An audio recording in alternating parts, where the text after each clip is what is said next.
মেশিনে স্পাইডার ভেঙে গেছে, স্পিনের সময় আওয়াজ হচ্ছে। এই যে এখানে পুরো আটকে গেছে ড্রাম, স্পাইডার ভেঙে সামনের দিকে এগিয়ে এসছে ড্রাম, দেখবে আওয়াজ হবে।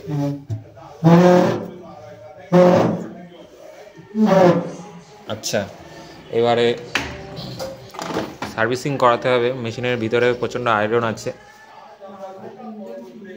আর এর পিসিবি সমস্যা আছে যে চলতে চলতে অটোমেটিক পুরো অফ হয়ে যাচ্ছে মেশিন।